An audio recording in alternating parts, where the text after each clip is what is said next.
a land, a promise, a story that has lasted for more than 3,000 years. The history of Israel is not just the history of a nation, it is the story of faith, exile, return, survival, and struggle. Empires have risen and fallen, borders have shifted, and yet this small strip of land has remained at the center of world history. From the deserts where prophets once walked, to the modern battlegrounds of politics and war, Israel's story is unlike any other. It begins not with armies or kings, but with a man and a covenant. His name was Abraham.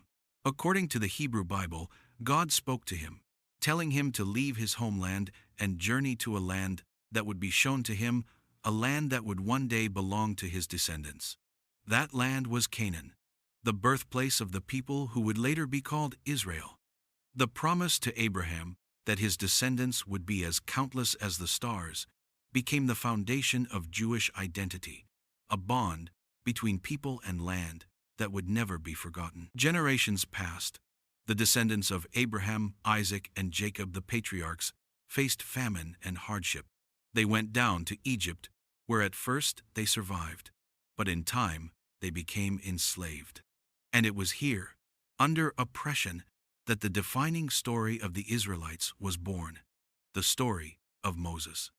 A leader chosen to confront Pharaoh, to lead his people through the desert, to receive the 10 Commandments at Mount Sinai, and to bind a wandering people into a nation with laws, traditions, and faith. The Exodus was not just an escape from slavery, it was the moment when the Israelites became a people bound by covenant, destiny, and hope for a homeland. That homeland, after 40 years in the desert, would finally be reached. Under Joshua, the Israelites entered Canaan and began to settle. At first, they lived as a loose confederation of tribes, united only in times of crisis. But in time, they longed for a king to lead them. Their first king was Saul, but it was David who transformed Israel into a kingdom.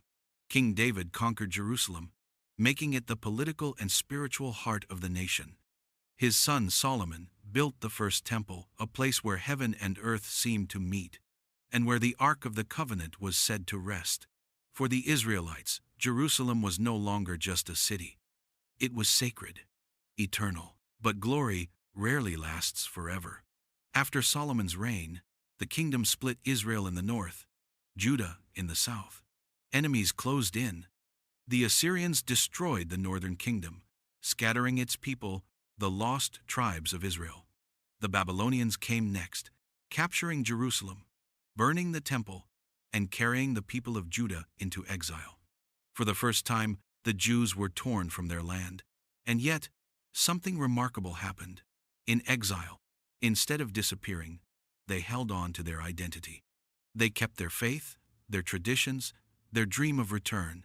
By the rivers of Babylon, we wept when we remembered Zion, they sang. And those words would echo through centuries. But empires change. The Persians conquered Babylon and allowed the Jews to return. A second temple was built. Once again, Jerusalem lived. Once again, prayers rose from the heart of the city. But new powers rose in the west, the Greeks, then the Romans. And under Rome, Israel faced its greatest test yet. Rome, the greatest empire of its age, stretched from the Atlantic to the Middle East. And in the 1st century BCE, Judea, the land of the Jews, fell under its shadow. At first, Rome allowed local rulers to govern. King Herod the Great, remembered for his grand building projects, including the magnificent expansion of the Second Temple, ruled with Rome's blessing. Yet beneath the surface, tension simmered. Heavy taxes, foreign rule, and cultural clashes fueled unrest among a people whose faith demanded loyalty to their God alone. By the 1st century Common Era, those tensions erupted.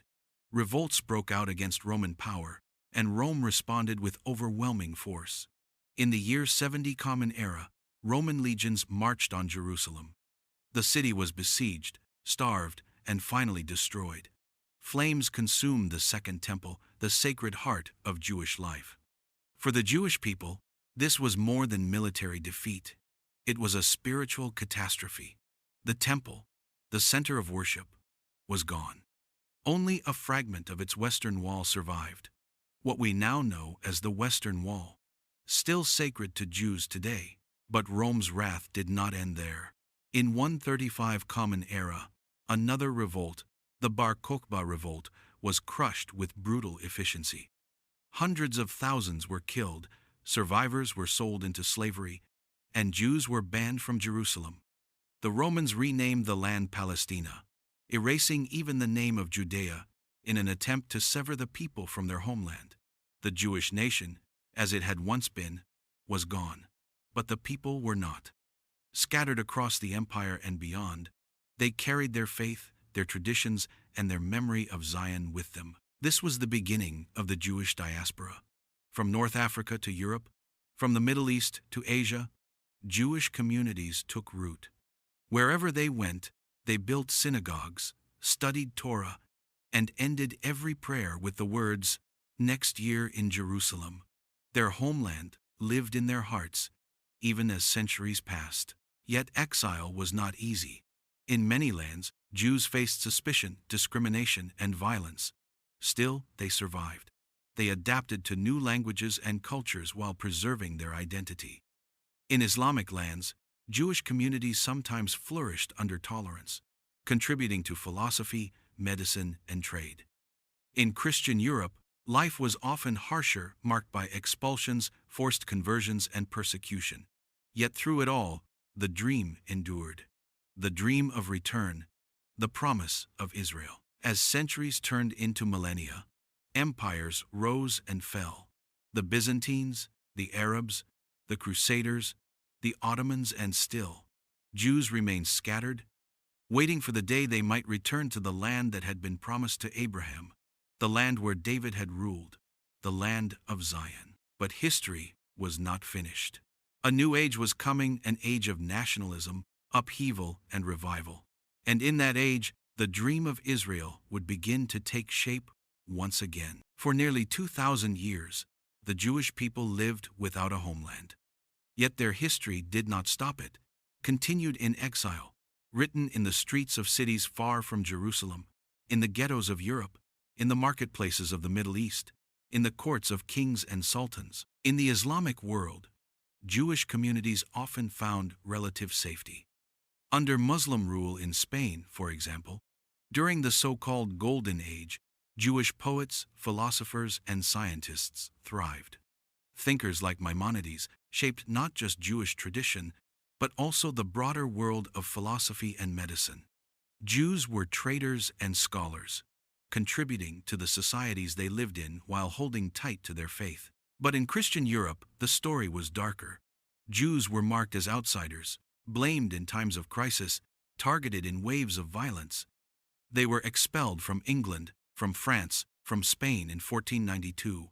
In Eastern Europe, pogroms, violent attacks against Jewish communities became a tragic reality. They were forced into ghettos, barred from owning land, and denied basic rights. And yet, in spite of this, Jewish life endured. They told stories, studied their scriptures, sang songs of hope. In every prayer, Jerusalem remained alive. "If I forget thee, O Jerusalem, let my right hand forget its skill." The centuries of exile could have erased a people, but instead they preserved their memory. The dream of return never died. By the 19th century, the world was changing. Nationalism was sweeping across Europe. Italians dreamed of Italy, Greeks of Greece, Poles of Poland. And among the Jews, a similar dream began to grow stronger, the dream of Zionism. Zionism was more than nostalgia. It was a political movement, born from centuries of longing but fueled by the harsh realities of modern life. In Europe, anti-Semitism was not fading, it was intensifying. Even in places where Jews had been granted rights, hatred returned. The Dreyfus Affair in France, a false accusation of treason against a Jewish army officer, exposed how deep prejudice still ran in supposedly modern nations. It was in this climate that Theodor Herzl, often called the father of modern Zionism, stepped forward. In 1896, he published The Jewish State, arguing that Jews would never be safe until they had a homeland of their own. A year later, in 1897, Herzl gathered Jewish leaders in Basel, Switzerland, at the First Zionist Congress. There, they declared that the Jewish people sought to establish a home in the land of their ancestors, Palestine. At the time, Palestine was part of the Ottoman Empire, a land of small towns, farms, and villages where both Arabs and Jews lived. Waves of Jewish immigrants began to arrive, building new communities, reviving Hebrew as a spoken language, and turning barren fields into farmland. Tensions grew, but the momentum was unstoppable. After nearly 2,000 years, the return had begun. But history was about to deliver a terrible blow that would change everything: the First World War, the fall of empires, and the darkest chapter of Jewish suffering, the Holocaust. Out of this unimaginable tragedy, the push for a Jewish state would gain unstoppable force. The early 20th century brought storms that would transform the Middle East and the Jewish people forever. In 1941, World War I erupted, and the Ottoman Empire ruler of Palestine was drawn into the conflict. By the war's end, the Ottomans collapsed, and their territories were divided by the victors. Palestine came under British control, opening a new chapter in the long story of the Jews' return to their ancient homeland. Even before the war ended, a crucial promise had been made. In 1917, the British government issued the Balfour Declaration, a letter that stated Britain's support for the establishment in Palestine of a national home for the Jewish people. To Jews around the world, this was a moment of hope, a sign that the dream of Israel might soon become reality. But to the Arab population already living in Palestine, it was a source of anger and fear. How could one land belong to two peoples with rising national aspirations? Under the British Mandate, Jewish immigration increased. Waves of Jews, fleeing persecution in Europe and driven by Zionist passion, settled in Palestine. They drained swamps, built towns, and created new institutions. Hebrew was reborn as a living language, and Tel Aviv rose as a modern city. But alongside this growth came rising tensions. Arab Palestinians, fearing displacement, resisted, leading to clashes, riots, and bloodshed. British authorities, caught between promises to both Jews and Arabs, struggled to maintain order. Then came the darkest night in Jewish history. In the 1930s and 1940s, Nazi Germany unleashed the Holocaust. 6 million Jews were murdered: men, women, and children, systematically exterminated in ghettos, death camps, and killing fields. Entire communities were wiped from the map. The Holocaust was not only the most horrific crime in human history, it was also the final, undeniable proof that Jews could not survive without a homeland of their own. When the death camps were liberated and the survivors emerged, many had only one hope left: to reach the land of Israel. After World War II, pressure mounted on Britain to resolve the crisis in Palestine. Jewish refugees attempted to reach its shores, often intercepted by British ships and sent back to Europe. Violence escalated as Jewish underground groups fought British forces, demanding independence, while Arab leaders warned against a Jewish state.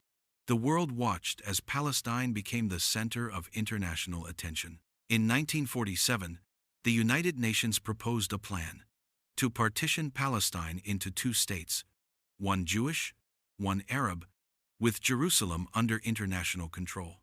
The Jewish leadership, led by David Ben-Gurion, accepted the plan, though it meant painful compromises. The Arab leadership rejected it, refusing to divide the land. The stage was set for conflict. On May 14, 1948, as the British prepared to leave, David Ben-Gurion stood in Tel Aviv and declared the independence of the State of Israel. For the Jewish people, it was a moment of rebirth. After 2,000 years of exile, persecution, and survival, the dream had come true. Israel was alive. But as fireworks filled the air in Tel Aviv, war began. Within hours of Israel's declaration of independence, 5 Arab armies invaded Egypt, Syria, Jordan, Lebanon, and Iraq, joining local Arab fighters in an attempt to crush the newborn state. Outnumbered, outgunned, and surrounded, Israel seemed doomed. But what followed became legend. Through determination, resourcefulness, and sheer will, the Jewish fighters held their ground. Volunteers poured in, weapons were smuggled, and against overwhelming odds, Israel survived. By 1949, armistice agreements were signed. Israel had not only survived, it had expanded beyond the borders originally granted by the UN plan. Yet victory came with tragedy. More than 7 lakh Palestinian Arabs had fled or been forced from their homes during the war, becoming refugees.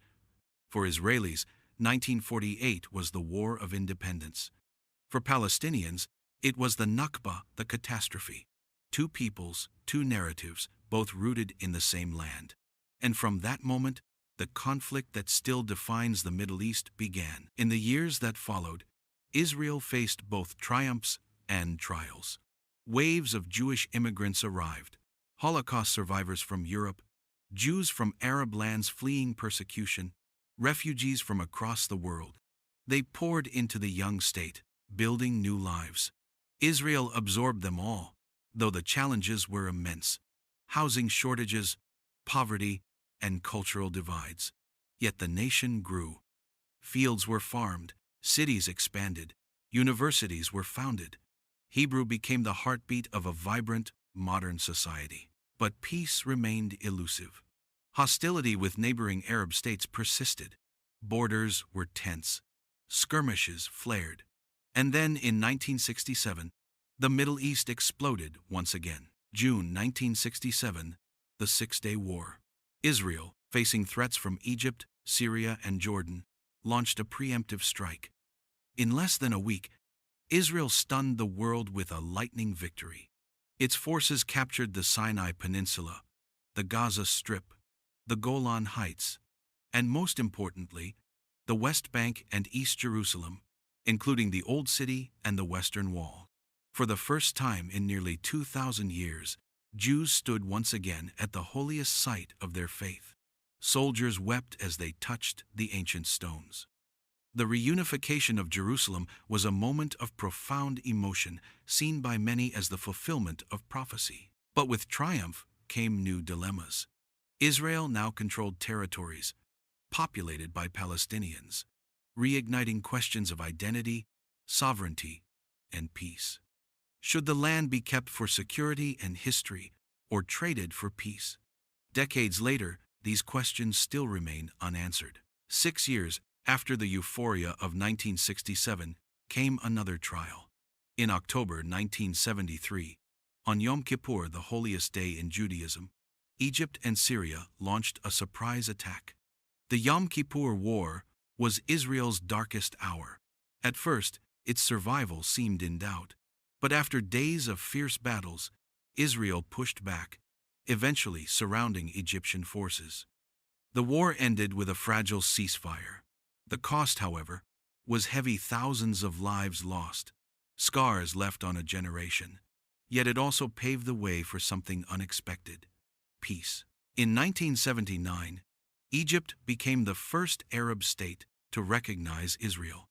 Under President Anwar Sadat and Prime Minister Menachem Begin, with U.S.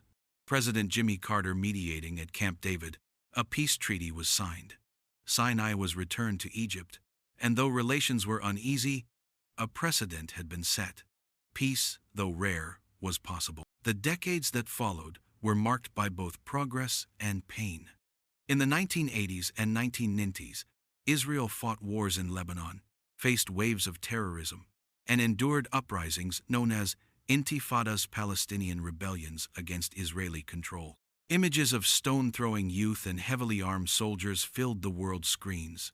The conflict was no longer just about states, it was about peoples, identities, and daily lives. Yet, alongside violence, there were also glimmers of hope. In 1993, Israeli Prime Minister Yitzhak Rabin and Palestinian leader Yasser Arafat shook hands on the White House lawn, signing the Oslo Accords. The world watched as, for the first time, both sides officially recognized each other. There was talk of 2 states, of peace, of an end to decades of conflict. But the promise faltered. Rabin was assassinated by an Israeli extremist, trust broke down, and violence returned. The dream of peace slipped away, leaving bitterness in its place. In the 21st century, Israel entered a new chapter. High-tech innovation transformed its economy, earning it the nickname Startup Nation. Cities like Tel Aviv became global hubs of technology, culture, and nightlife. The country prospered. Yet the conflict with the Palestinians remained unresolved. Gaza became a flashpoint of violence, with wars erupting in cycles, rockets and airstrikes tearing through lives. International debates raged, alliances shifted, but the struggle endured. Through it all, Israel remained a land of contradictions, ancient and modern, sacred and political, fragile and resilient. A nation born from exile, built on survival, defined by both triumph and tragedy. The history of Israel is not just the story of a country. It is the story of a people who refused to disappear. From the deserts of Abraham to the destruction of the temple, from exile to Zionism, from the ashes of the Holocaust to the rebirth of a nation, Israel's journey is one of faith, endurance, and identity. Today, Israel stands as a small country with outsized influence, at the crossroads of faiths, politics, and history.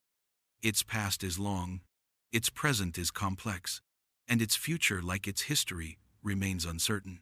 But one thing is clear: Israel's story will continue to shape the world, just as it has for thousands of years. And so, the land once promised to Abraham still beats at the heart of global history. A story of loss and return, despair and hope, conflict and survival. A story not yet finished. If you found this journey through history powerful, make sure to like this video, share it with others, and subscribe to our channel. Drop your thoughts in the comments below, because the story of Israel is not only about the past, it is about the future we all share.